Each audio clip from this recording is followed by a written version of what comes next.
This is your announcer, Shannon Saint Mainframe, welcoming you to our IPA Livecast. As we are past Labor Day, Rob Boy is getting sad. He knows that beach season is almost coming to an end. When will he stop swimming, you ask? When the water is so cold, his balls get numb. Then again, he might even like that too. That freak. Our IPA Livecast starts now. So cold. So cold.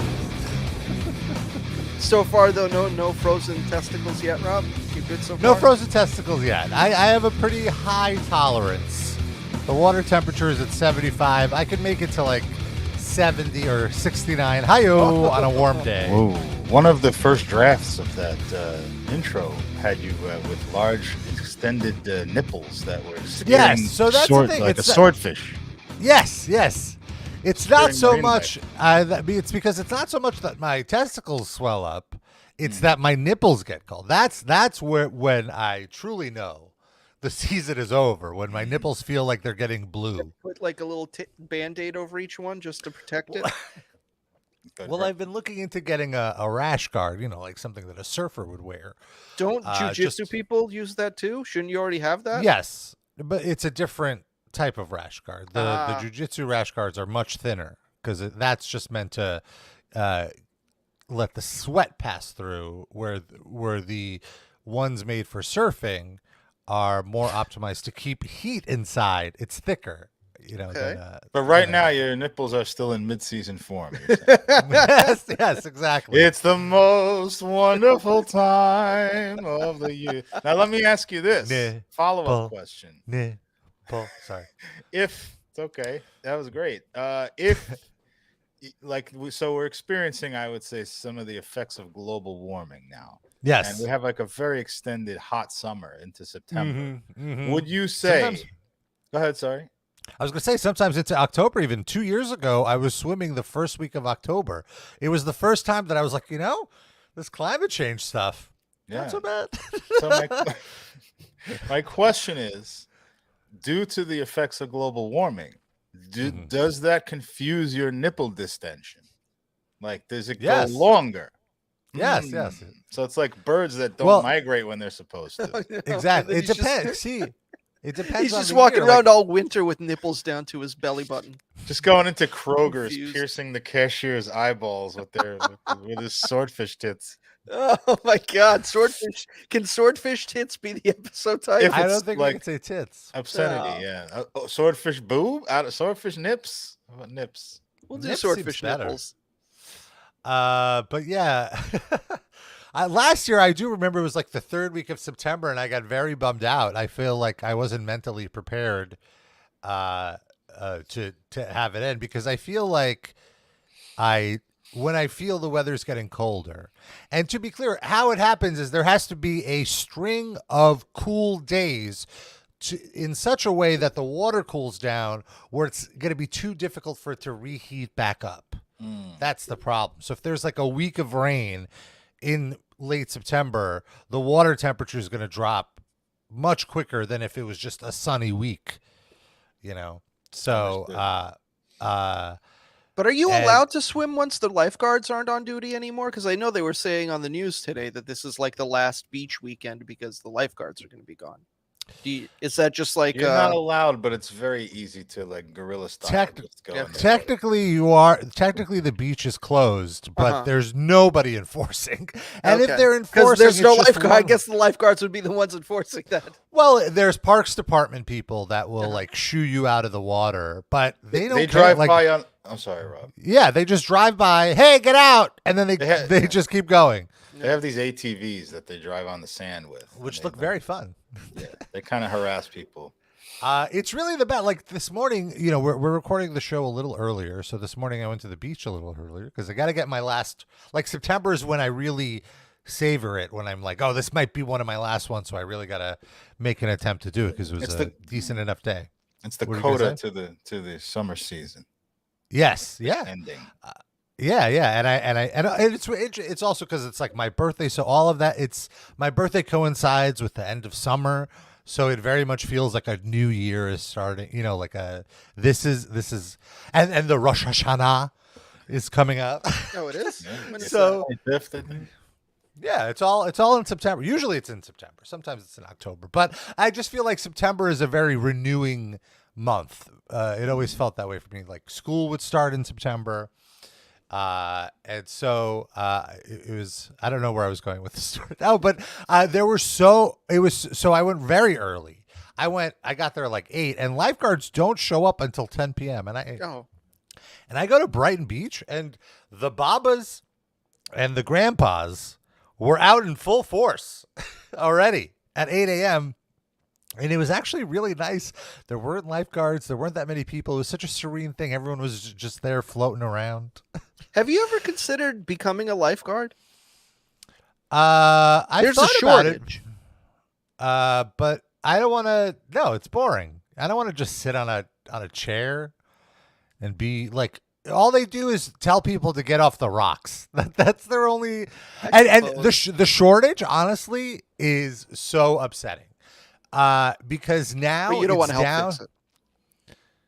I'm not gonna. I Be mean, the I guess I change could. you I wanna do. see in the world, I bro. do have the time, but I don't think I would. I'm not sure if I would pass the exam. It's. I you have have to to- assume that they've lowered the standards just because they're so short on it. It's a young man's game. It's a young man's game. There's no 40-year-old lifeguards. I don't see. But them. one thing you have to compromise on. You can't compromise on is you have to have your nipples filed down because it could be dangerous. Like Well, when no, you're he could help a drowning person. They could use the nipple as a lifeline. They could You clamp pull onto them my nipple. short. Yeah. Hold Nipple on to the lifeline. swordfish nip. I like nipples. Who doesn't? Well, Noah, if Noah was the one deciding who gets to be a lifeguard, she would just see the nips and immediately pass you. You're in. You're hired.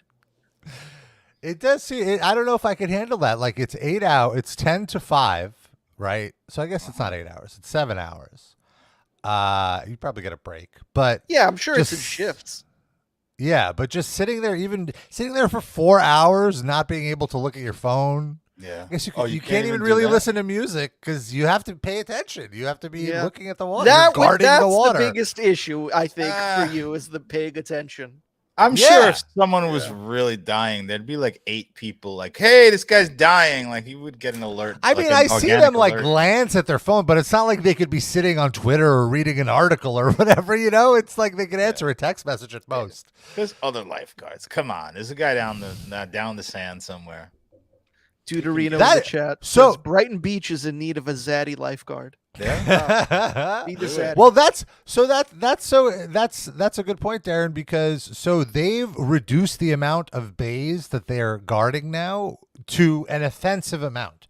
All of Brighton Beach during the week only has 2 bays with Wow. lifeguards, and there are 20 Brighton beaches. there Are they- are 20 are blocks they- on Brighton Beach. Are they bays? I don't know. Yeah, like which honestly, spelling do now you mean? I've no the BAY, Ah. which is a port of the it's separated by rocks. So there's 2 bays that have lifeguards, but they have each bay has like 3 or 4 lifeguards.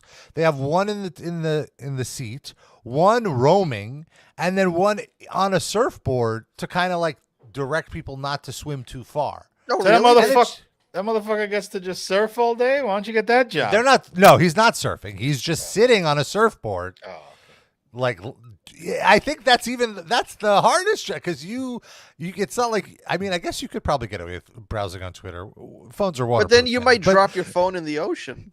That's Yeah, risky. true. That's True. risky behavior. Yeah, so that seems like but it's like, why do we need all that? Just spread it out, get more bays covered. Because the thing is, it's not like people don't go swimming in the non-guarded bays. They're still doing it. You know what they should do? You know how like when you're on an airplane, they're like, if you're in an emergency row, you have these extra responsibilities. oh God. They should just assign like certain people at the beach, like, okay, while you're here in this area, you're like the deputy lifeguard. You look like a strong swimmer. It so just in seems. case- Problem It is you seems could like change. such You can't change seats on a plane, so you're stuck doing that job. But in the beach, they would just go to the other bay where they don't have to fucking I do guess anything. that's true. it's such a startling, shining example of poor government, like total government failure. That's all this is. The fact that it's summer and you can't populate the beach with credible lifeguards, and they're saying, "Oh, we pay well." No, you're clearly not paying well enough. That's what I was gonna say. That's why all the lifeguards are like 19. It's not like it's no like one a wants summer to job do it for kids. Yeah, no one wants to do it for what they're paying. If you could get adults to do it if you paid well. And beyond that, it is a young person's job. There aren't enough young people that know how to swim because beyond the beaches, half of the beaches being closed, most public pools aren't populated with lifeguards, or like most of the pool is closed off. Like someone had an article, one of these local reporters, I don't think it was an article, it was something that I saw retweeted onto my timeline.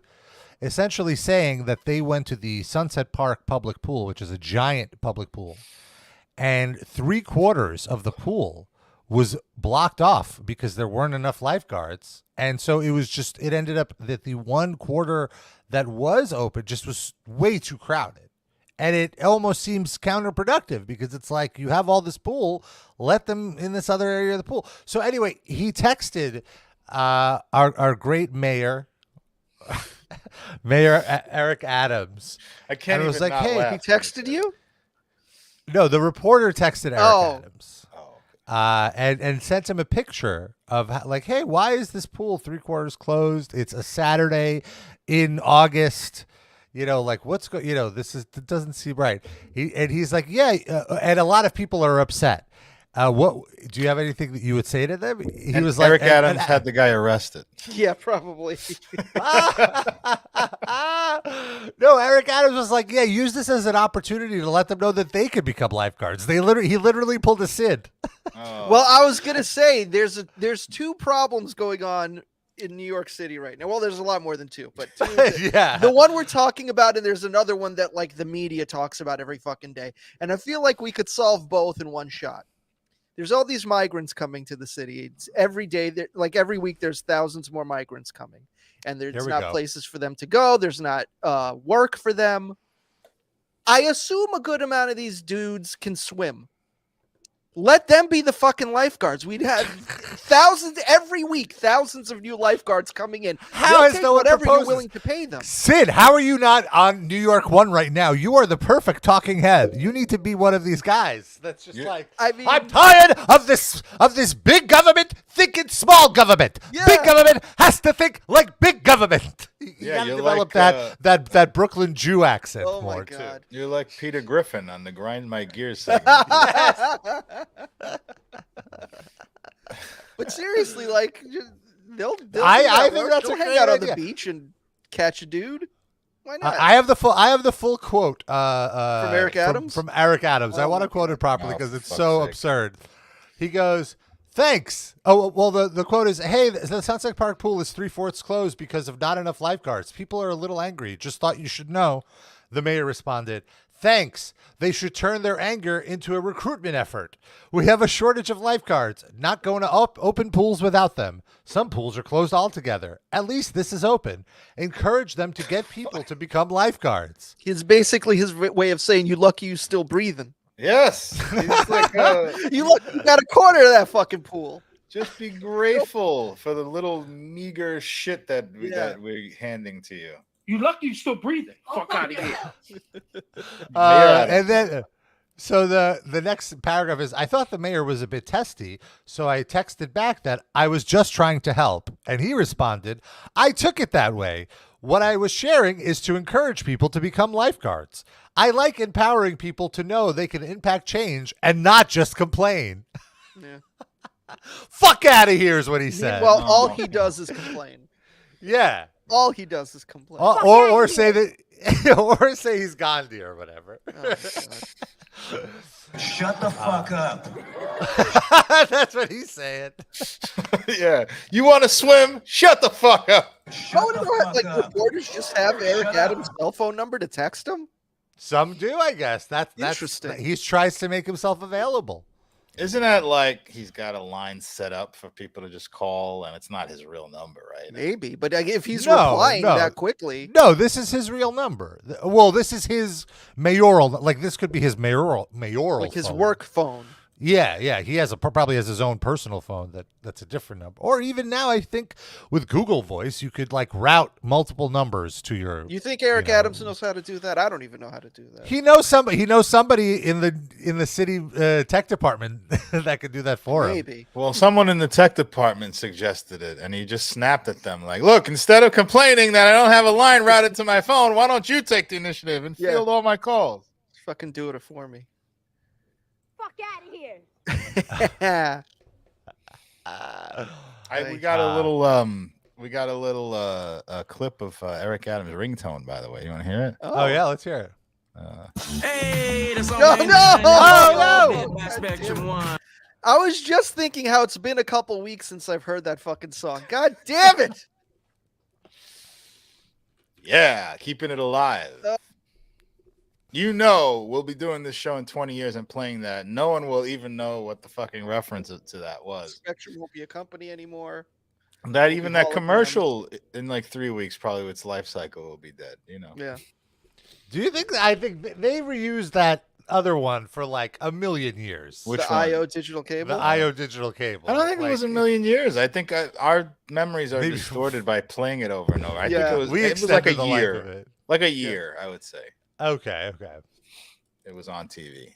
Well, the promo ain't done. There's a lot still left to squeeze out of Spectrum One. Hey, the song ain't done. Let me tell you a little bit about Spectrum One. I hate that that's in my head. I really do. Mission accomplished. I hope you're happy.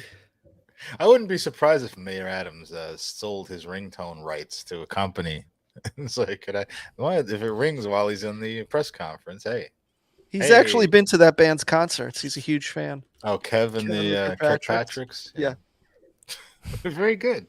He got them that gig in that commercial. People don't know this because of that one song was their big hit. They do a lot of folk rock. They do a lot of indie type stuff. Very good. Tegan and Sarah opening for them. No. What? Yeah, they're big. I mean, they're big. They blew up, because of that commercial. But that's how it goes sometimes. It's not the song you want to represent you, but you'll take the fame, Got to start somewhere.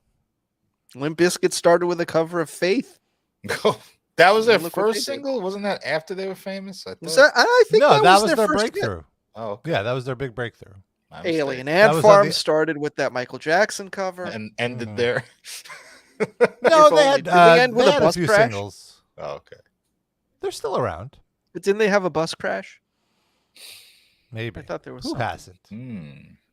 Metallica. Oh, wait, no, sorry. Well, we know about that one. They did.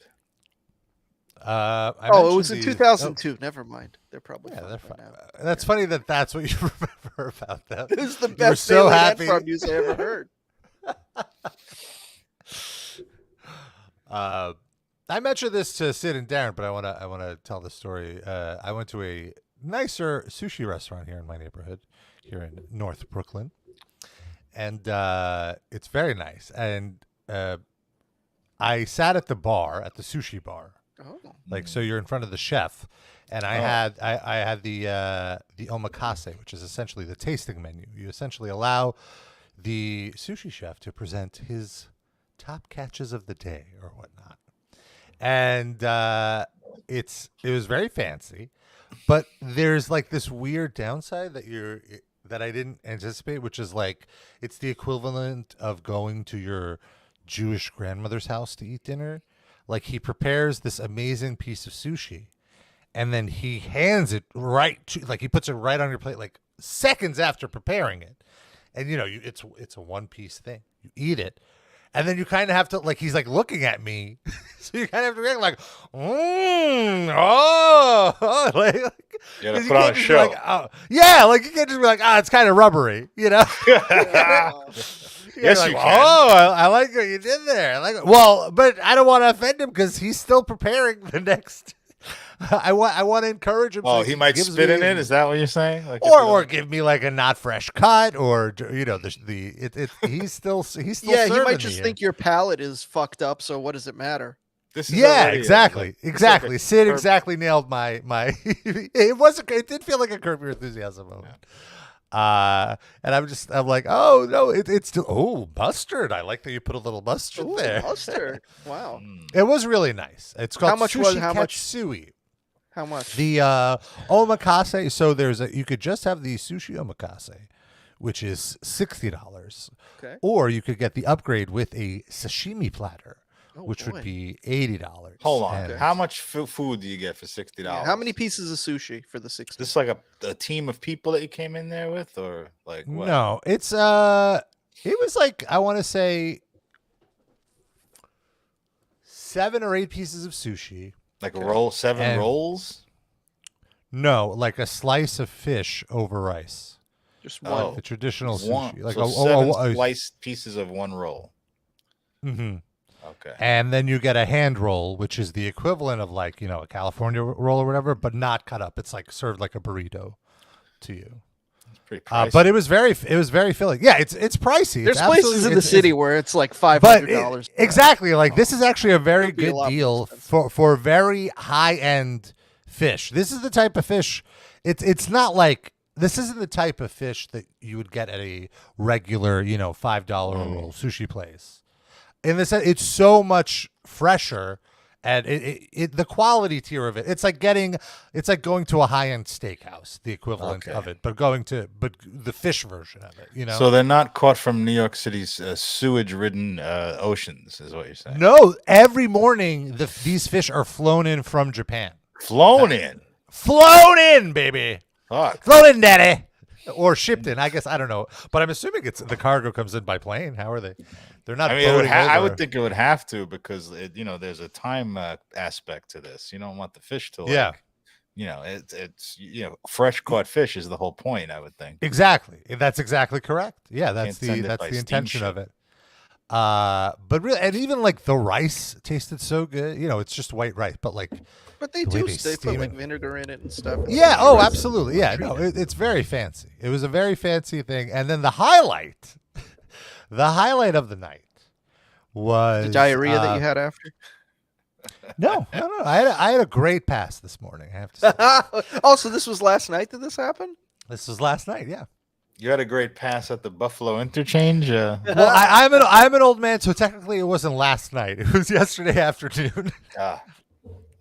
This place is pretty fancy. Like, it's hard to get a reservation at prime time, but I just went at 4:00 when they opened, and we were the only ones there, and it was incredible because the whole restaurant was just serving us, essentially. And there were Well, then like, of course the chef is just going to stare at your reaction. Yeah. There's nowhere else for him to look. absolutely true because Go with his other customers. I've been in there. Still at the sushi bar. He's still serving you and maybe one other, one or two other But things. at least then he's like on to fixing the next thing instead of just stared at your fucking Yeah, face. yeah. Because he's waiting for you to be done so he can make the next thing for you. He's like the that's other roving thing. lifeguard on the boogie board doing nothing Yeah, for 8 hours. exactly. Like, I've gone there at 7 or 8 o'clock. At like Uh-huh. 8 o'clock, it's like a 2-hour meal. Because there's so many other parties and there's only 5 or 6 sushi chefs. Here, we were in and out in like 45 minutes because there was no waiting. And so right before the end of our meal, finally another party shows up. And not just because there's no one else there. Of course, I have to look over. And they're also coming to sit at the bar. And the first thing I notice is like, oh, it's some old man with a younger but mature Asian Of age. woman. Yeah, an of age Asian woman, but clearly a generation or two younger than him. And I'm like, like first go that.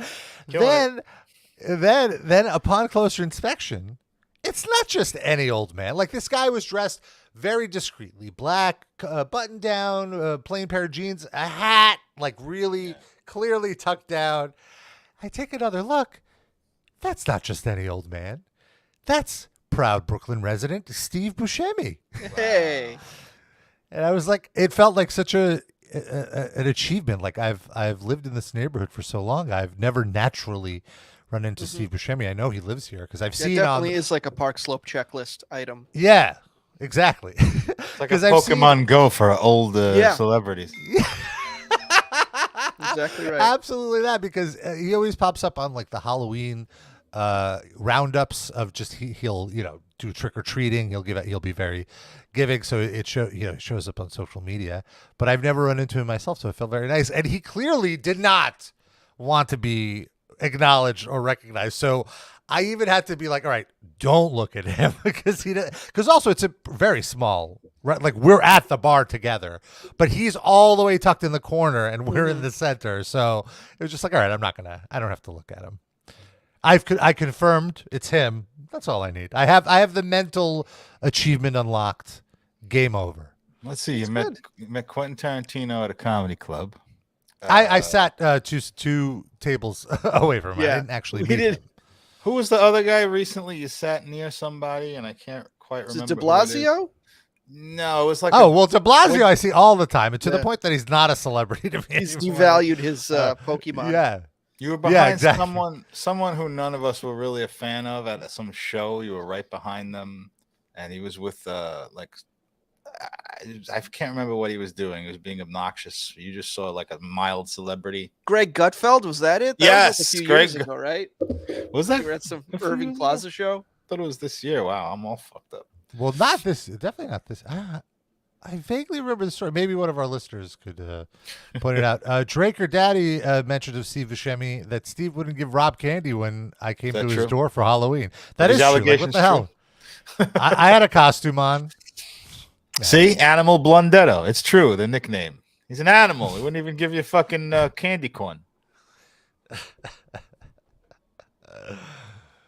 I wonder what it made me think. Like, what was the most obscure thing that someone's like recognized them for? Not obscure, but like, what I mean is, obviously people are like, oh, I loved you in Sopranos. I love you in this. What if they're like, oh, I love when you played that really creepy dude in that Adam Sandler movie where you played that creepy homeless guy? Isn't that almost every Adam Sandler movie he's in?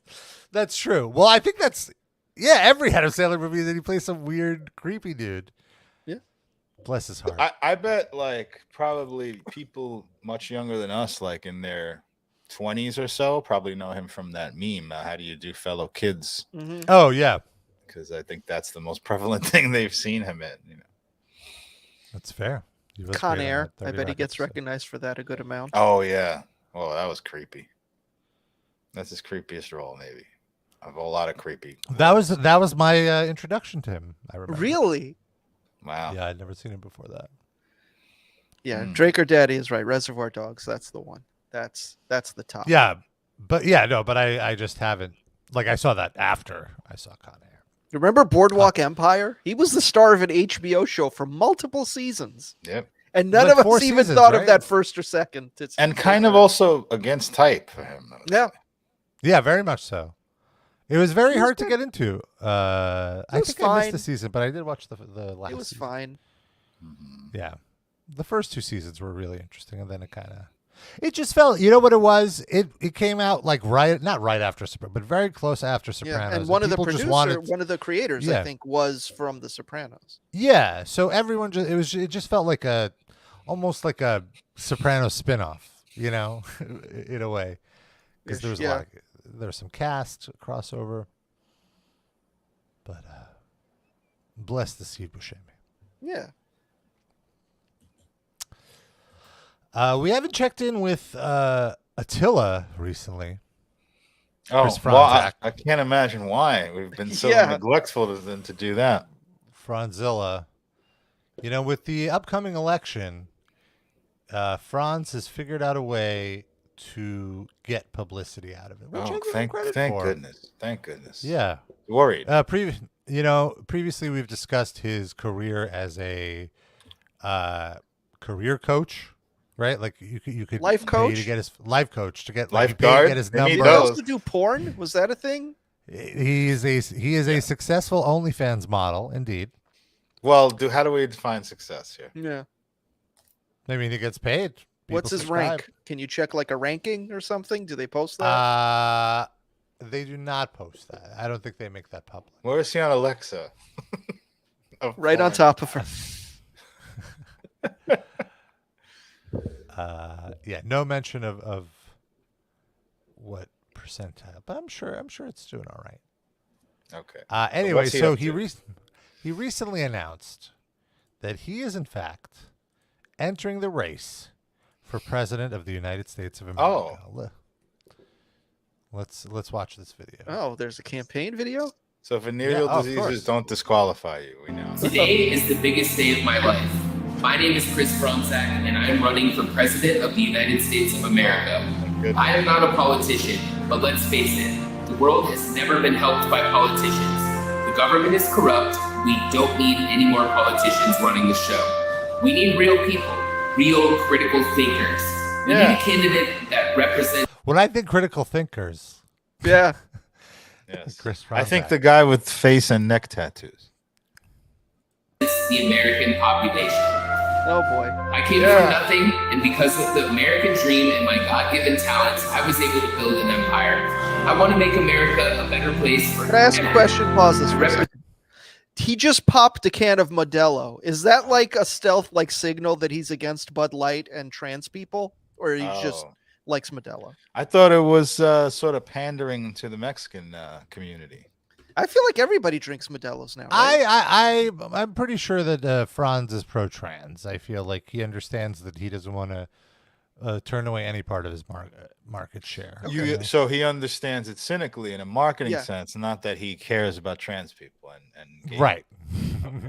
Also, Modelo, I'm not even sure it's a Mexican beer. Like it's owned by isn't it owned by an American company, or am I wrong? Probably.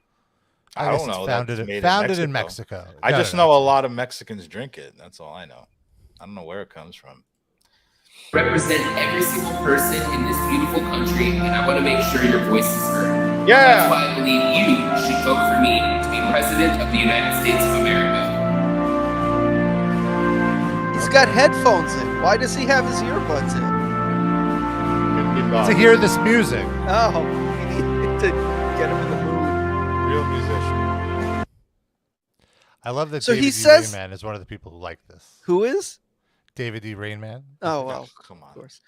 He says he's running with the Libertarian Party. He's not Yes. their official candidate, is he? He's just No, he's saying not it. even he's just saying that. Like he didn't actually do any of the work. Wait, you can 'Cause- just say that?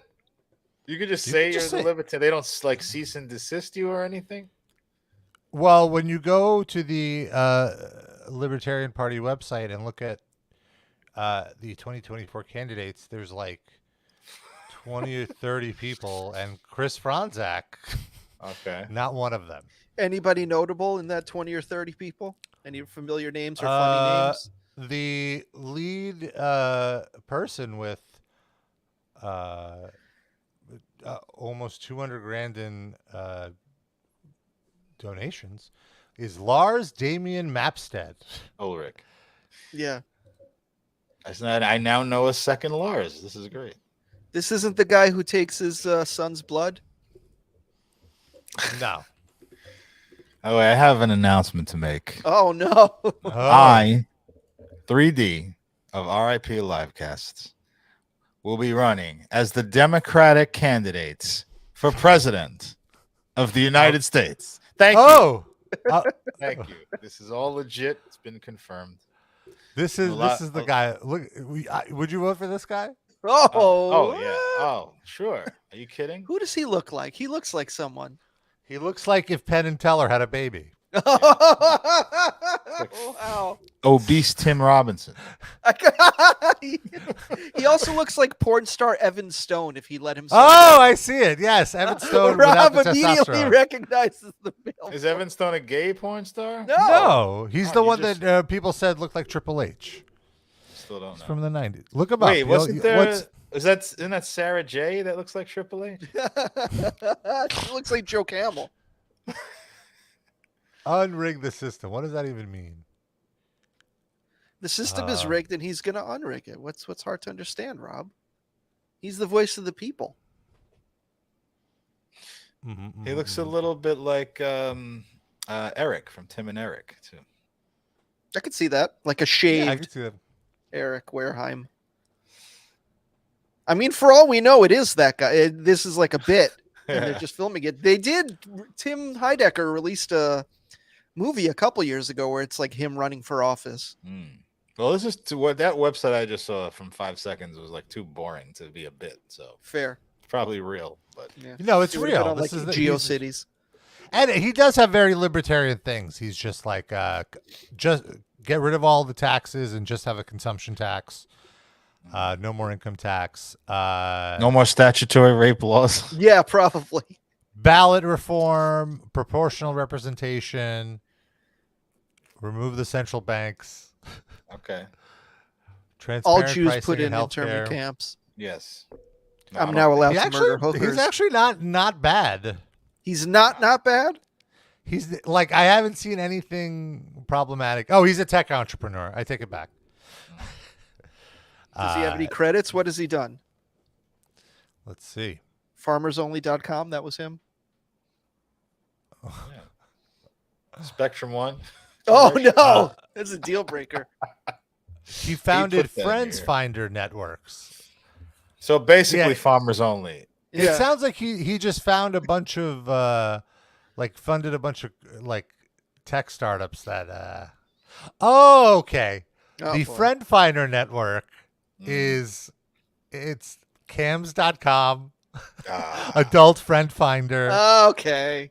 Oh, out that personals, passion.com. So yeah, he made his money in porn. so Porn he's the social guy media. behind sexy singles in your area want to blow you. Yes. Ads. And now he wants sexy signals all over the country to get their Vote for fair me. share.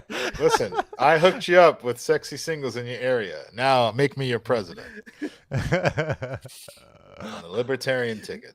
Maybe he really is Evan Stone. Is it possible? That's Evan Stone's real name? I mean, low bar, but better than Biden or Trump. I will say that. Would you vote for if the vote was between Biden, Trump, and Libertarian candidate Chris Fronzak? Oh, I would no. Would continue my current plan of abstaining from presidential voting. They have to cross a certain threshold. He does not. But let's say of those, if I had to rank those three, he would be number one. But I still wouldn't vote for him. He doesn't reach my minimal threshold of usefulness. I see. There's also a guy named Michael Matt. Pick M-A-E-T. one first name, please. Yeah, Michael. it's not trustworthy when you have to. Oh, Which yeah, I guess wouldn't makes trust him a this perfect guy. politician. Look at this guy's website. Oh, What does is he that work- shirt? What does he work for? A moving company? He works at Chick-fil-A or something. What? Yeah, like why does he need this middle name, Mike Termat? Termat? Like Mike termite? What? This is very A lot of strange. I can't even get past the name before I look at the website. And what ticket is he on now? What party? Is Libertarian. He? This is the second person in the How many Libertarian. fucking like the people they person- running for president? Pick one. There's like Pick one there's first like name and 20. pick one. Wait, scroll There's back up. What was that on his hat? Austrian Oh. economist. Not getting he's my not even vote from right here? there. He's the most credible campaign in the Libertarian Party. Let's see what are some of his issues. That just says his grandfather started World War One. That's all that. Immigration. I guess he's anti. Okay. He visited the border. All right. Poverty, crime, segregation, fear, politics. These things are good. Fellow libertarians, let's never forget it. Medical freedom. End the Fed. Everyone's about ending the Fed. I'm for that. I mean, I guess it's I libertarian. don't know if this jerk off's going to actually do it, but I mean, I'm for that in principle. But yeah, so no Chris. Wait, you so didn't the scroll thing down. The next section was taking the blood from your grandson and making Yeah. yourself young. Oh again. yeah. The thing about Chris Fronzak, well, it's funny because he got a bunch of headlines out, he got a bunch of posts, but he never actually addressed what his issues are. He never said like, Well, he's going to be the voice for us, so it's whatever our issues are. Sure. He doesn't have issues. He's He just doesn't a have any. vessel. Oh, he's got issues. That's not mine. He needs more face to put ink on. That's Yeah. his biggest issue. And his dick is probably too big. It's very hard for him. he has a very average dick. Oh. Does that make him more electable or less electable, Rob? Would you say?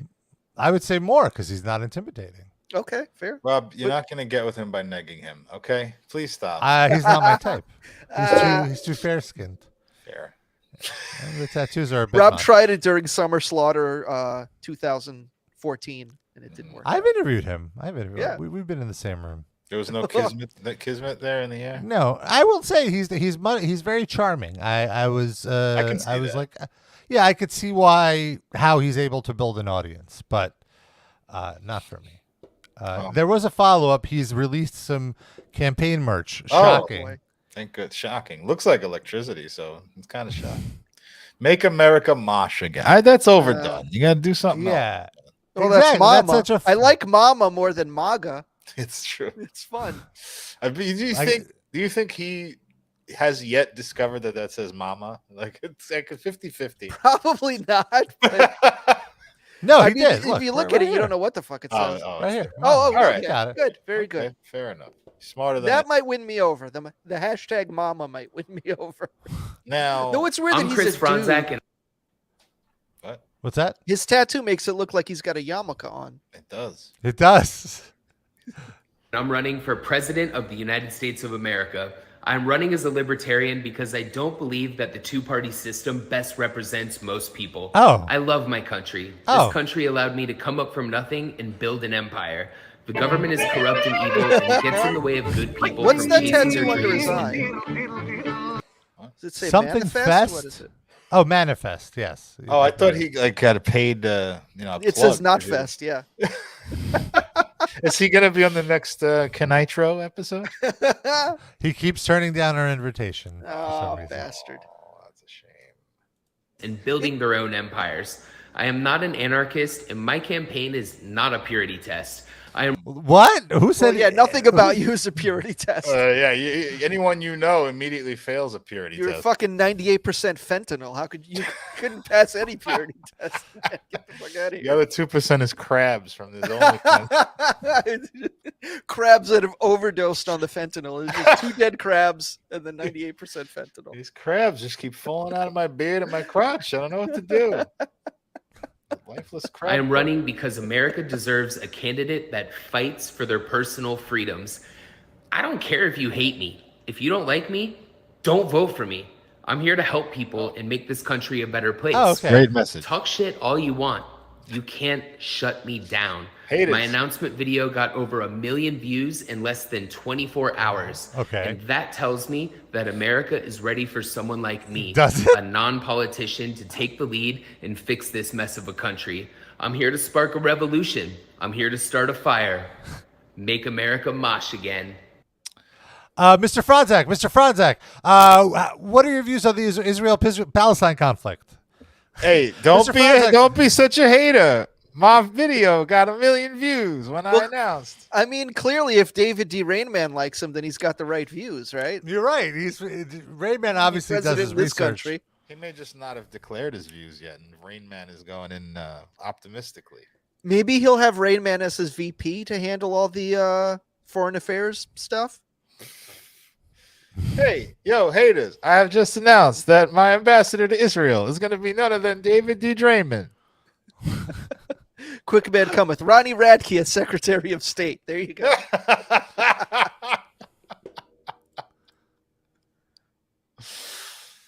Oh dear. I'll say one thing. He has a great campaign song.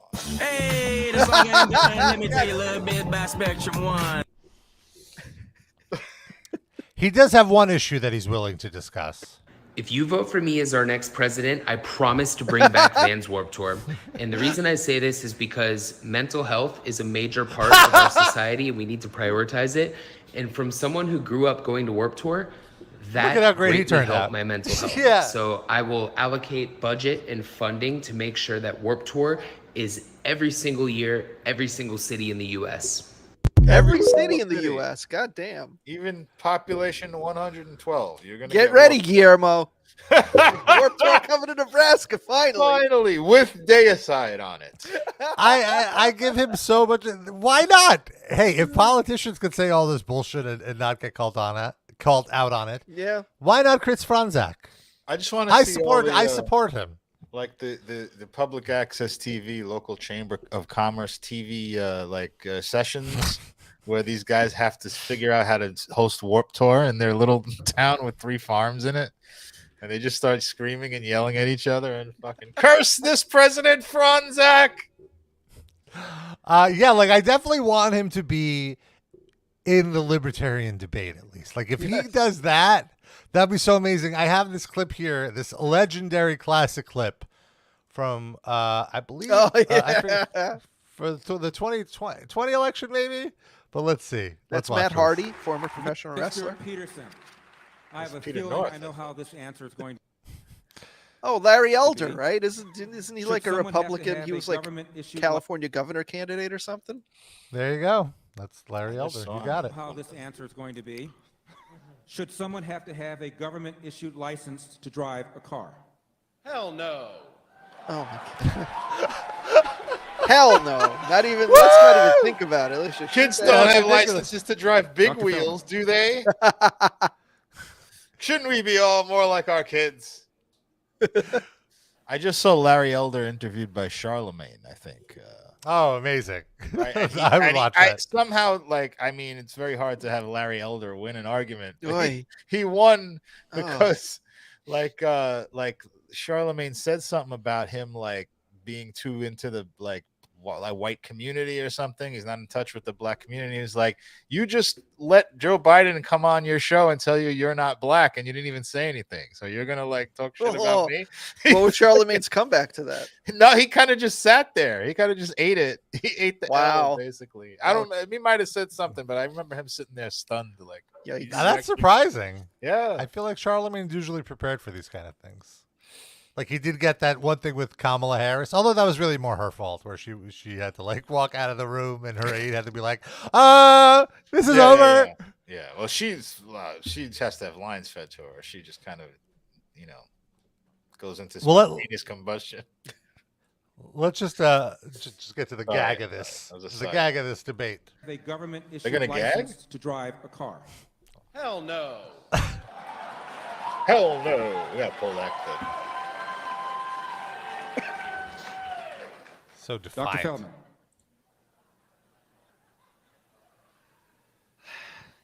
A car is like a gun Imagine, or anything else. Is that Horseshack? Using it right and Imagine if this guy went for president. Should people need a license to drive a car? Well, Mr. Cotter. Or it's like Ad-Rock, maybe.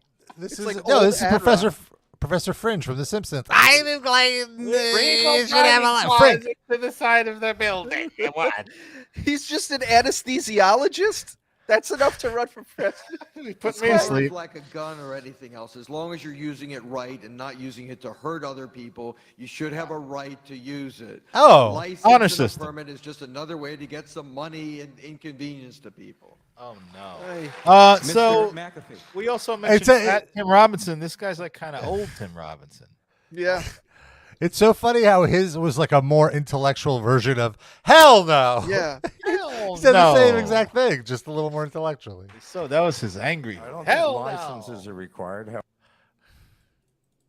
Bunch of fucking clowns and cops. I don't think licenses are required. However, if you are under 16 and your parents say you can drive, and give me a number. That's John McAfee. Oh, I didn't realize. Flashing pink light on the roof at least. This guy's just calling out to all the 16-year-olds in the audience. Wait, did you hear what his answer was? If you're underage, you got to put just a pink light on your car so people know to get out of the way. Or that's so literally John what you're knows to get in the car. Yeah. And everyone booed him off the stage because he's suggesting regulations. Yeah, exactly. He's just in the pocket of big pink light. Fuck you! You suck. Fuck out of here. But that at the most. At the most. Tyranny. The government requires licenses for this guy had the best answer for sure. Okay. Hold on. The government requires licenses for far too many things. The government requires licenses for people to broadcast radio. The government requires licenses to get married. They require a license to drive. What's next? Requiring a license to make toast in your own damn toaster? Yeah! Absolutely not. Tyranny. You know, I feel like it's weird that like Republicans have all of these conspiracies about lizard people and alien people, and they look like this. Like, look at this guy. This guy isn't. This is not a human.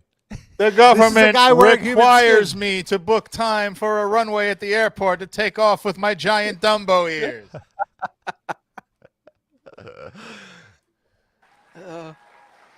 There we go. Here we go. The best part. Governor? I think government has a basic responsibility to protect us against individuals, groups, corporations, foreign governments that would do us harm. In that context, a license to drive? You know, I'd like to see some competency exhibited by people before they drive. And yet he is the one who won the nomination, right? So in the end, yeah. As governor of New Mexico, I vetoed a whole lot of bills. I vetoed the haircutting license. I vetoed all sorts of licensing, but license to drive? I mean, you could, arguably, you could have an insurance requirement, I guess, that then the insurance company would determine. Is Gary Johnson an energy vampire? He sounds a lot like Colin Robinson. He needs some. I've never made that connection before. Imagine Fronzak on the stage with these guys. It would be amazing. I really hope these nuts. He's smart enough. Yeah, he'd pick exactly up on the vibe there. He'd be like, "Yo, fuck driver's licenses." Yeah. Well, I hope that his manager, one of his, obviously he's not going to do it. He's too late. He's too busy drinking and whatever he does. Hope one of his people registers him for the Libertarian Party because I think he can get it up. And here's the thing I was thinking about. You know how with, for example, Cornel West or Marianne Wilson? Yeah. Williamson. What was her name? Williamson. Thank you. It's still her name.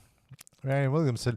They're like, oh, if they run, if they're just taking away votes from Joe Biden. Which, you know, I don't subscribe to that, but just assuming that train of thought, which party would Chris Fronzak be like? Would those people be more likely to vote for Trump, or would they be more likely to vote for Biden? The OnlyFans party. Attilla fans, the OnlyFans party. I think those are mostly people that otherwise would not be voting. Exactly. So, like in a way, whatever. This is a mitzvah. He's getting new people to register to vote for the first time ever. That's how I feel about. Like I feel if anybody's actually voting for Cornel West, I don't think they would have showed up to vote otherwise. You know, these people are not voting.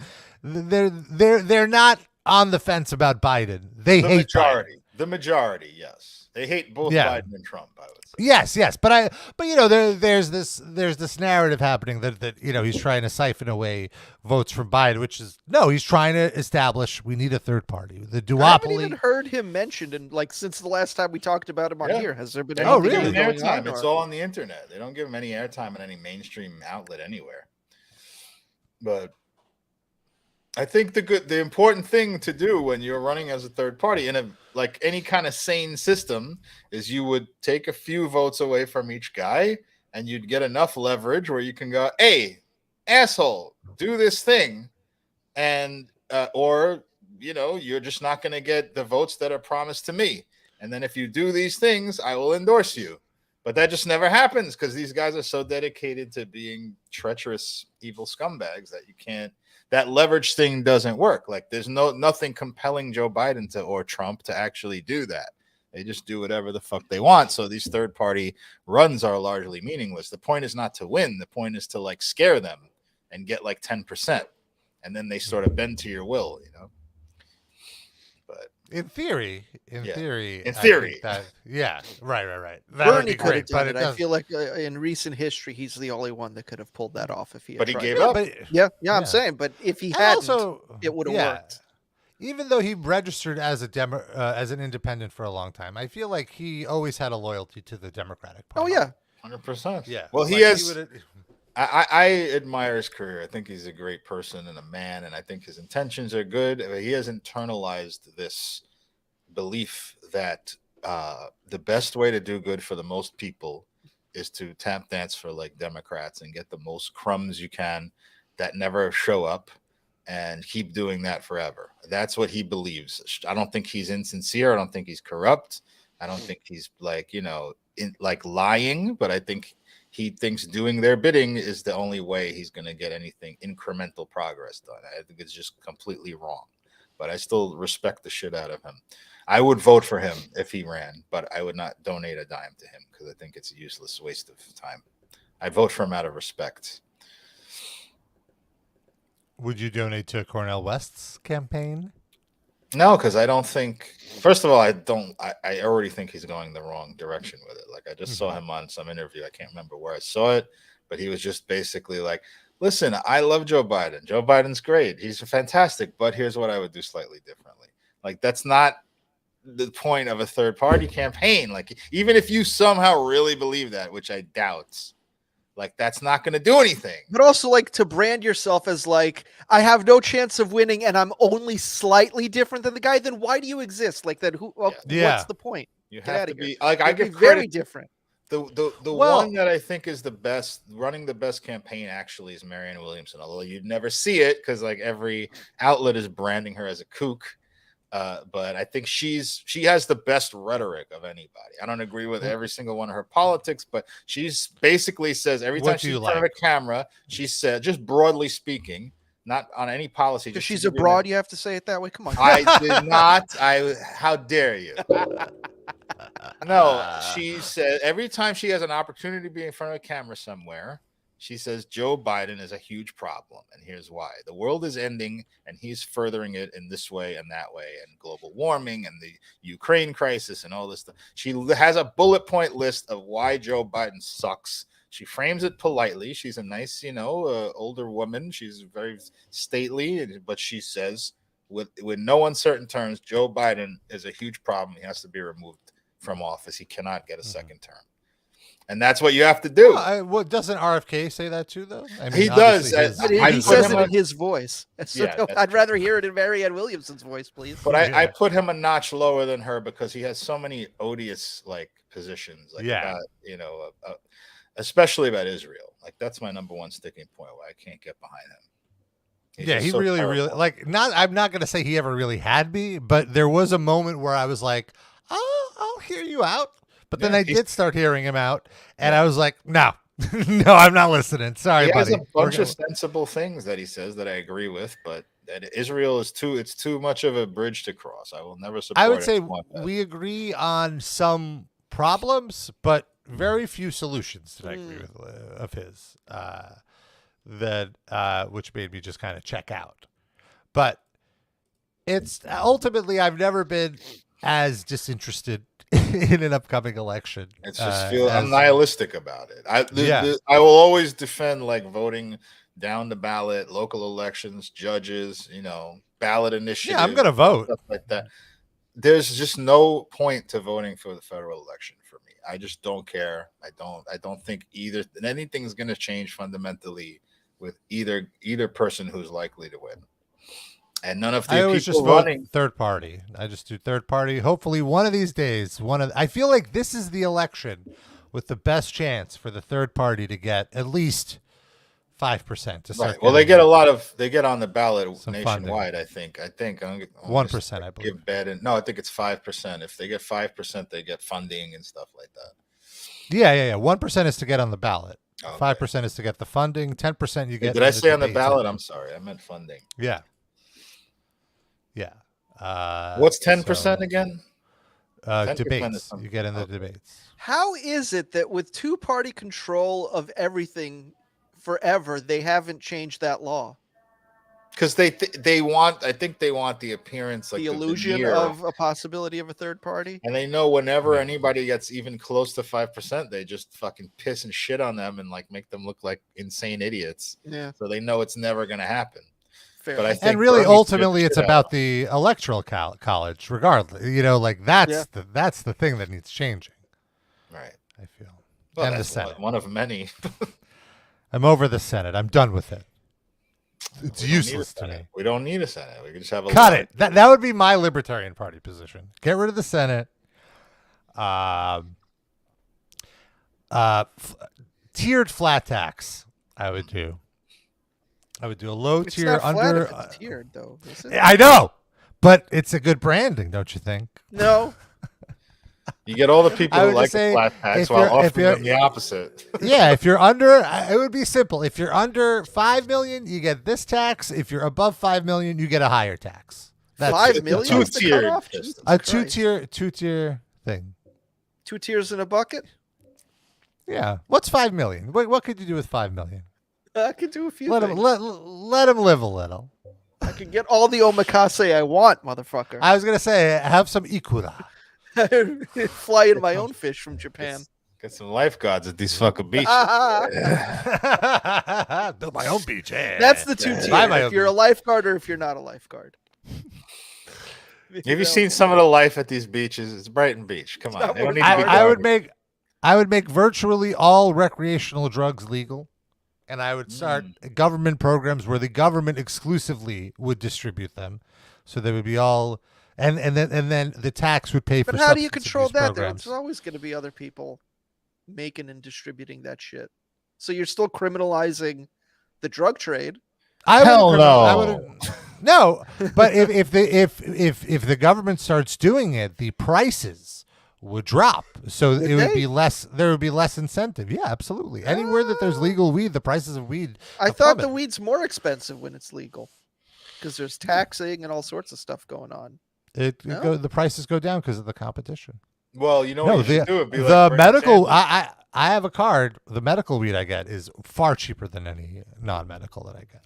We need the government to negotiate with the drug companies so that we can distribute We weed. need the government to control to negotiate with the Colombian cartels, only the finest cocaine, and that way we don't have to worry about fentanyl being laced in the cocaine, and we'll think about how many deaths have been prevented because. But then the there's clean fentanyl coke on the lobby is streets. going to try to shut that down.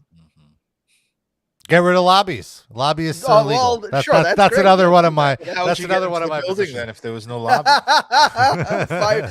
More fire escapes. Just climb into apartment you're directly. I was just testing you. I knew that. Personal jetpacks. That's how you get up there. Ooh. Personal jetpack for every American out there. The 1% is denying all the people the jetpacks that they deserve. Well, here's the question then. Do we have jetpack licenses? Hell no! The government requires you to sign up to use a jetpack. I don't need a jetpack. I don't require one because my ears allow me to take off in flight. Just flap them and go. Oh my God. Also, reduce the military budget to maybe 10% of its budget and put all of that 90% into infrastructure and expanding Medicaid, Medicare, and services for the poor. I will vote for you. But You would be assassinated. I would be, right? Yeah. 100% you would be assassinated. If they thought you got- had any chance of winning. If you got to 5%, I was just going to say yes. Once you pass 5%, they're going to RFK you. Like, imagine if there was an actor or something that was a socialist that got famous enough to really build enough of a fan base online to really start perpetuating these Ruffalo? kind of viewpoints. I guess, yeah, he's immediately knocked, but also he's kind of a lib. He's Elizabeth Warren's lane, I think. He's a little bit left of the main segment of libs, but he's still a lib. It was him or Susan Sarandon I was going to go with, and I feel like she's too old. Oh, for no, this. I like Susan Sarandon. She's great. Great. I know, but I'm saying of like the celebrities that would fall into that category, that's who I was between when I. Oh, yeah. Like, she doesn't have the energy to run. Not to age shame. Carrying I around guess she's still those- younger than fucking Biden. Mammoth cans. Bless her heart. Sir, before I cast my vote for you, I need to know, what is your stance on funding the Warped Tour in every city in the United States? That would be a great debate question, Mr. Biden, Mr. Trump. Who can name the most Warped Tour bands? Please go ahead. You each have a minute. Four Seasons. Oh my God. Also, I want to mention the reason the Warped Tour went away was not because it wasn't getting attended. It went away because there was endless amounts of sexual assault allegations happening with like all these bands coercing these underage girls to have sex with them in their vans or whatever. But that was probably like 20 years worth of that. What finally was the tipping It started really. I believe the band was Icy Star. I forget. This is a little out of my lane because Well, it was probably also Anti-Flag, but I guess they weren't caught up in that initial wave. I think it was Icy Stars was the first band that kind of got called out on it. I don't know. It was a little out of my lane, and it was so disgusting that I tried not to pay attention to it. But not at all surprising. I mean, yeah, it makes sense. Absolutely. Entire brand was that. But also, if you just think about it, for a band, it feels like you're in summer camp. You're going to be out of the city in about 12 hours, so there's no trace of you left. What you feel like laws don't apply to you. And I'm sure part of it also was if I don't ask her age, then she's over 18. As long as I don't know that she's 14 years old. Boy, that's bad advice. Of course it is, but I'm sure we wouldn't that's a lot of what suggest they it. do. Yeah. As long as I don't know for a fact that I'm committing a crime, then I'll be gone before anything happens. So I'm whatever. sure the law doesn't see it that way. Absolutely does not see it that But way. yeah, most of these guys got away with it. Only what's his face, Ian Watkins, because he went too young. Yeah, it's like there's no way you could tell a cop you thought that baby was over 18. Oh, mate, you see that diaper she was wearing? I thought it was Depends. I thought that was an old lady. Oh, you got an old lady fetish? Okay, no problem. Misunderstanding. You thought it was Dr. Ruth. Let's check in with our good pal Dave Mustaine. Oh boy. This headline, it really kind of made me sympathize with him, just the tiniest bit. Oh no. The headline is Dave Mustaine, I don't really talk about my time with Metallica. Now, you sweet. 80% of the show is talking about him talking about his time. Yeah, I was just gonna say, like, if you edit out all the times that we've talked about Dave Mustaine talking about Metallica, I think you could cut down like 200 to 400 episodes of our 737 episode run, if not more.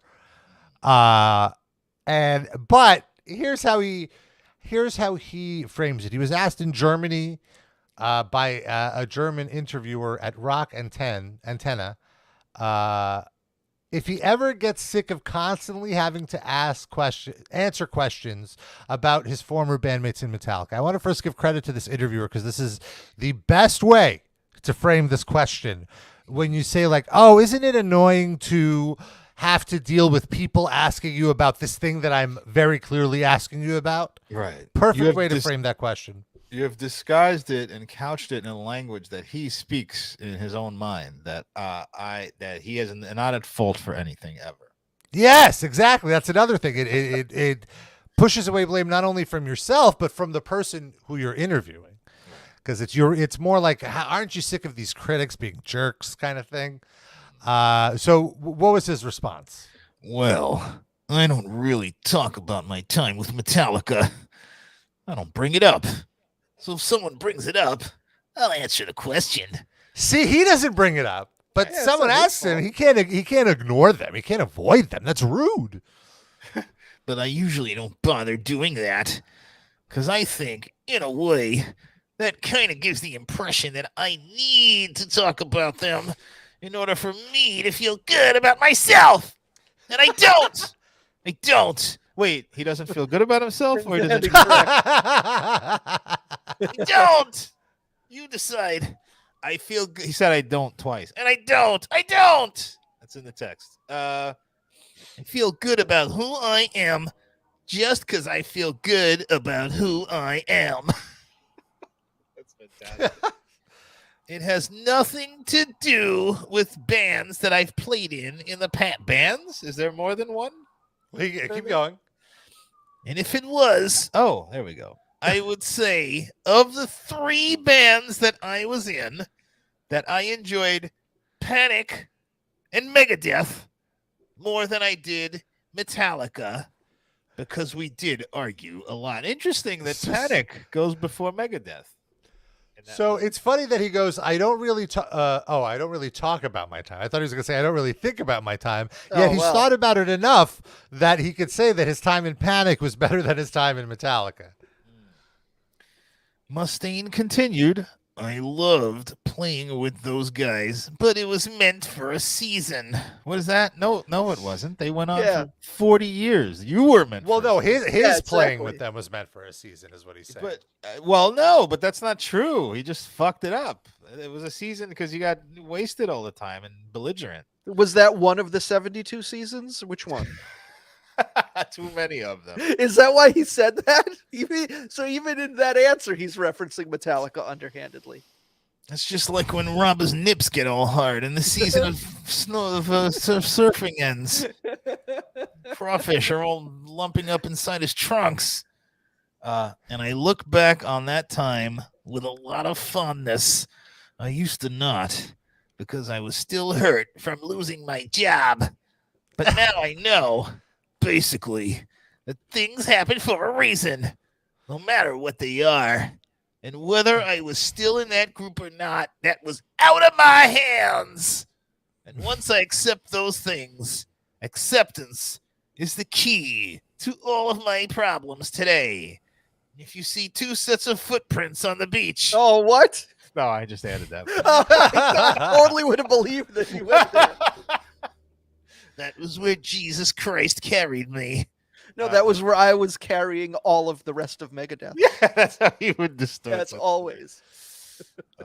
Yeah. Jesus wanted to sound more like Dishwalla. We had to kick him out. If there's something happening in my life and I can't change it. Another one. Know the things you can change. And oh my God, this is just Platitude City. And I spend my time wasting energy and effort to try and change something that I cannot change. Man, you're gonna go nuts. And I went nuts. So I've chosen to find the happier things in life. He just means like I'm rich, so this doesn't really bother me as much anymore. But it still does kind of bother me. I went nuts. What'd you do after licking the dick? I went nuts. That's my kind of guy. Yeah. Just full effort. Yeah. Oh, there's another quote here. Are we interested in this one? Yeah, let's go. Let's see. This past June, Mustaine brought up his time with Metallica when he very nice reporting there. I do want to give so much credit to Blabbermouth as well because first of all, if there's one person who likes writing about Dave Mustaine more than me, it's Blabbermouth. And look at this image collage that he picked where it's like Dave Mustaine straight-faced and this James Hetfield reaction is like, really? Like, we're supposed to believe you? Again, he looks like, again, we're doing this? That's what he's yeah. Tired. So yeah, go ahead. Mustaine brought up his time with Metallica when he was asked by Liz Barnes of Planet Rock's My Planet Rocks about the 40th anniversary of Megadeth. He said, I think we lasted this long by just trying to be the best that we can be. And we've had adversity against us since the beginning because of Metallica. Oh, God. The funny thing about it is that we're friends now. But I don't know, that might be a one-sided one-way street. Yeah. Are we? Yeah, look at James's face. That's the answer to that question. But what happened, happened. And it's in public belief that there's some kind of beef between us. Really where did this public belief come from? I just can't imagine. Could it be that you aren't allowing them to release one of their demos because you don't agree with the songwriting credits? That could be it. You can't release your demo. Kirk Hammett's not really a good guitar player. I don't talk about Metallica ever. We're really good friends. This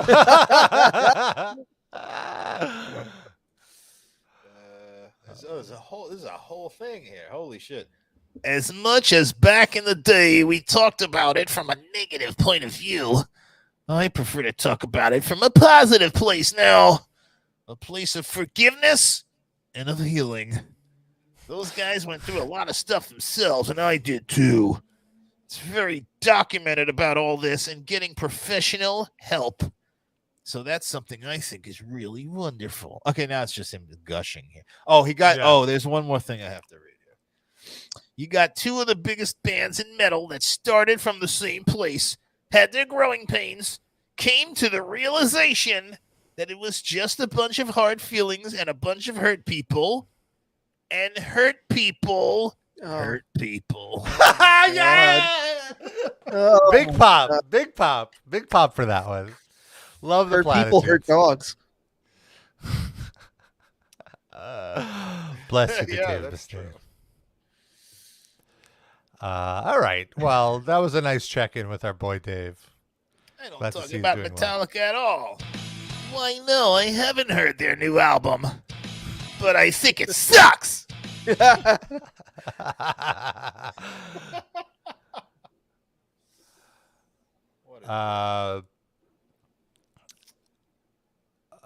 see here. Well, let's we do our get an Spotify email? picks. Oh, we did get an email. Let's read the email before the Spotify picks. The email is from our longtime listener, Jeremy. Oh. I believe I asked for some memories of me for my birthday. You could, of course, if you have some memories, riplifecast@gmail.com. We'd love to hear from you. Typically read the email. It could be memories of any of us. Darren's birthday's coming up. We all have birthdays. Yeah. My birthday's fairly far So- away. Let's not rush it, bro. I'm the next one, but come on. Okay, that's fair. We got Jeremy. He said the subject is Rabba memories. He says one that came to mind immediately during your Brendan Small interview, and he mentioned his wife. Rabba just threw in my wife. It was quiet for a second, and he completely no-sold it and continued what he was saying, which I found hilarious. I don't remember this. Was this on the show, on the livecast? I think so. My own heart. Speaking of birthdays, what is the best or most memorable gift the cast has ever received over the years? Hope all is well. Oh, that's a good question. As I was reading this, the first thing that came to mind is a long time ago. Darren has got me some killer birthday gifts. He got me a very cool Soviet Union hockey jersey that I wore for many years, and that I wore as Metal Misha. I think I have it. I have it like up here somewhere. I have to fish it out for the winter. Although I guess it's a little less appropriate to wear nowadays. Oh no, actually, it's more appropriate. You just Let's need wrap to like it. an I Stand With Ukraine patch somewhere on there so people know. Yeah. But the most memorable one is you got me a hookah that was like a plaster devil, and the hookah had like four thingies, wires, like the smoky things. Yeah. So it's like a group session hookah, which was really cool. Like 4 people could smoke out of this thing at once. Wow. That's very cool. Did you ever smoke together? Yeah. Oh, we did it. We No, used it you all and the time. Dan. We definitely smoked together. was I don't know if correct. in that hookah. I don't know if we used Yeah. that, but I was definitely still smoking at the time I gave it. Okay. Yeah, we had many fun high sessions before Darren. Oh my god, we had a Got lot sober. of the groups, the butterfly session, and Yeah, that was what popped to mind. and that one where the girl I was dating just randomly got topless and like laid down on the person's coffee table and like What? rolled around. I was just on the second date. I took her to WBCR like to sit in on the show, and we just got That's high. right. She And didn't so it's talk 1 on air. a.m. It's 1 a.m. And then our friend, who said, we'll tell you who it is after the show, is like, I actually don't live too far from here. We could just hop on the bus. And it was like a 15-minute bus ride or whatever. So it's now 1:30 a.m. And we're smoking a joint. And in the middle of... Yeah. And like in the middle of the session, I just remember... She just got naked. Not unprompted. Like no one was telling her, take your top off. Right? Just... And like, look at me. And she just rolled. She got on the friend's coffee table. Like we're in the living room. She just laid like flat on the coffee table with her shirt off and just kind of just started rolling around. And it was like a strip show. So you say this was your second date with her? Something like that. How yeah. many more after this? What was the third date? I believe that was in the summer, Rob. At the beginning of the summer, like June-ish, something like that. I feel vaguely like I remember being in light clothing. I don't remember. And I remember I dated that girl across one whole summer. So like probably 2 or 3 months after that. but she was just fun. I wasn't like trying to get married or anything. She was a lot Clearly, of fun. she was fun. She was also very smart. I remember her fondly. She was like a. Oh yeah, actually, I remember now that I think about it. We hung out a lot that summer, I guess. Yeah, there was a bunch. But of only one topless incident. Okay. Yeah, that was. I had no qualms about it. That did not bother me. Any woman I was dating to this day, I would say, if she's comfortable with, of course, her space and rights are first. If she's comfortable with it, she can be topless in front of either of you two or any of my friends. Only your friends, though. Strangers too far. I think it would be weird in certain situations, but I love the two of you enough that I would not feel it was inappropriate. But yeah, that incident didn't bother. It was odd, I would say. I couldn't parse what was happening, but it was not like a judgmental thing at all. The guy who you didn't mention, who you're going to tell Sid who it is later, was like perplexed. Like his face was apoplectic, I would say. He's like, "What is happening in my house now?" He looked like he thought an orgy was about to happen. Well, also, because it wasn't his house. He lived with his parents. Like, was he afraid? Is that true? Because I didn't see any hint of any parents there. They weren't there, but this was not his own private apartment. Why weren't they there at 1:30 in the morning? I don't. Maybe they were on a trip or something. That's a good question. Or maybe they were there. They were just sleeping. Because oh my god, then that's. But then why? Yeah, like why is he inviting us over to smoke pot? Yeah, that's weird. Right. I don't know. It's too long ago to remember the specific. No, he definitely call him up. Is he still alive to call up? He was on the show once. Well, didn't he call in once? I don't think so. I thought he called the very early years. He did a bit with like he called in and said something funny or something. Maybe I'm wrong. I think so though. I don't even know who you're talking about, so I can't weigh in on that. Yeah, we'll talk. Rob, put it in the private chat. Just put it in the private chat. Yeah. Anyway, let's talk about our spot. Do you guys have any memorable gifts before we move on to our Spotify picks? Darren got me a Mets jersey once. That was pretty cool. Oh, Darren's a good gift giver. I have to say, like, my ex-wife was just a marvel of giving gifts, and you guys have given me some awesome gifts and stuff. But like, she took me to Vegas. Like, she would just take, like, you know, I mean, we went to Vegas, and she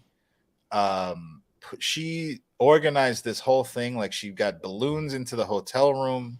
She got exactly the kind of cake that I like. She went to this whole thing. She found a place in Vegas that makes specialty cakes and got a cake. Like, it came back. I went to go play poker. I came back to the room and there was like a 4-star like birthday party for me waiting in the room. And I'm like, yeah, she's very good at giving gifts. But I always get embarrassed by people giving me gifts. I'd rather you just like, you know, we just hang out or something. Same. Because I'm horrible at giving gifts, so I like to just like to hang out. Like, let's go out for a nice meal. Let's go to an event together. When I don't know, like a part of my like being bad at receiving gifts is that I feel like when you hand me something that you got me like that, I have to be excited about it, even if I'm not actually excited about it. And I hate, like me at the sushi restaurant. yeah, exactly that. Like, I feel like I have to perform it's just too much pressure. I don't like it. And like when I give, like, Lonnie has kids and stuff, and I'll give his kids gifts, I always tell them, like, if you want, you don't have to open this in front of me. You can wait till I leave, because that way, if you're not excited about the gift, you don't have to act. And they always open it in front of me anyway, and they're all excited, whatever. But like, I always preface it with like, you could open this later. It's fine. I don't need to see your reaction. Whatever it is, you can have that on your own. Because I know for me, it gives me anxiety. I like to give gifts. I'm more of a giver than a receiver. Same. Anyway, let's move on to our Spotify picks. Every week we each pick a song. We throw it on a playlist we call the Spotify Music Break. And we just crossed a big milestone. 37 hours of music. Now, why is that a milestone? I don't know. I just... Every single number is a milestone. A big milestone. We crossed 561 songs. Big milestone, folks. And you could like it. You could check it out. My pick this week is from Marauder, NYHC Legends Marauder. Life is Pain. Is this an old song, a new song? I don't even know if they're still doing stuff. What made you listen to Marauder all of a sudden?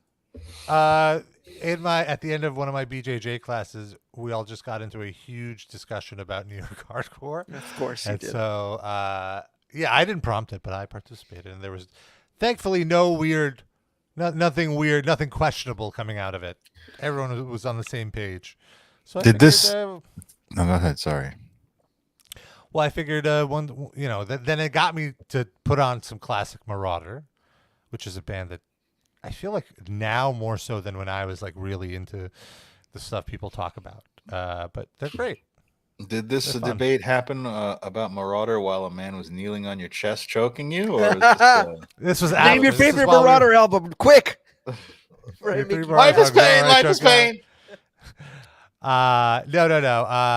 This was after, like, at the end of the class, after everyone's changed. You have to take your shoes off when you walk in, of course, because you don't want to get any bacteria on the mats. So everyone's in the shoe area to put their shoes on, and a conversation spur, and then we had a nice one about this. That's very nice. Darren, what's your pick? Well, I also went with legendary New York City group, actually a duo. I don't know if you guys know. Well, Sid does. I don't know if Rob knows the rapper Milk. You remember the rapper named Milk? No, I know the drag queen. Old school. Oh, is there a drag queen named Milk? Harvey. I don't know. Okay. Harvey Milk. Which is probably what the Harvey is named for, right? Oh, maybe. Yeah, probably. Yeah. Old school, like a boom bap style, like kind of nice songy lyrics. And this track features Ad Rock of the Beastie Boys as a guest rapper, and it's called Spam, and it's about cops. It was awesome. I'd never heard it before, and when Darren linked us earlier, I listened to it. It's great. It's about a lot of things. things. I missed this? We're missing a Beastie Boys celebration right now. Yeah. They're renaming the corner where Paul's Boutique was on Rivington and Ludlow, I believe, right? It's a Beastie Boys Square, which is, I think, really, really cool. It's awesome. And it's so, I never realized, I didn't recently realize what street it was, because obviously that boutique is long gone. Mm-hmm. And there's the actual corner is a really nice gyro spot. It's like a Mediterranean rap spot. Wolfgang's, I think it's called. Now, hang on. But Paul's Boutique, the actual store, was in Brooklyn. That's the whole track on the album is like where the album gets its name from. There's a thing that goes, call Paul's Boutique and ask for Janice. The number is 718-948-1043. That's Paul's Boutique. What's and this intersection? I don't know. I think it's where one of them lives. Oh, no, that's where the photo was. Then. Yeah, the photo and the actual boutique are not the same. Oh, really? I thought that so. photo was just the real Paul's Boutique. No, the photo is in that. That's where they're naming. I guess the photo is of a place called Lee's Sportswear, and they just put up a Paul's Boutique sign. I see. I did not know that. I learned something about that classic album today. Our lives have been a lie this whole time. That's probably a top 5 album in my life. Yep. Same for sure. Wonderful. Beloved. And that's I think the best entry point, if you don't know the Beastie Boys, to listen to them, to figure out what they're about. That's the best first album. And you know what's great about that album is that it's like in the weird window where people were experimenting heavily with samples, but before people became litigious about it. So there was just so many samples that you would never be able to do today, because that album would cost like $18 million to license everything. So it's just a wonderful, like a sound that you never hear anymore, because it's just constant samples and switching up of samples and back to back, and like the juxtaposition of samples on that is so fucking good. And they make art with it. Yeah, they don't just like put samples together. They make a wall of sound with the samples. There's so much going on. It feels new every time you listen. Like you always catch a new lyric or a new sound. Or a new riff. Yeah, same. Remarkable. And it's also lots and lots of references, like New York references that even I had no idea what some of these fucking things are, and I would look them up, and wow, I just learned something. And every time you would listen to this album, you'd learn a new thing about the place you live in. Just great. Yep. Only love for the Beastie Boys. Sid, what did you pick? Painted Black is a hardcore band from Philly that just put out a new song. Which, speaking of Marauder, I feel like this song does the New York hardcore sound better than most New York hardcore bands I've ever heard. It's called Famine. It's great. Kicks ass. It's less than 2 minutes long. Everything you want in a good hardcore song. Awesome. And RIP this week stands for Rob Isn't Presidential. Sorry. It could have been Rob is Presidential. Sure. That's it could have been if you were. Yeah. Wow. Folks, thanks for listening. Before we go, I want to mention our Patreon, patreon.com/RIPLifecast. Did you say you want more Livecasts? $5 a month gets you 2 bonus episodes every month. This month, the top of the month, we did a very fun listen along to the Guns N' Roses album, Chinese Democracy.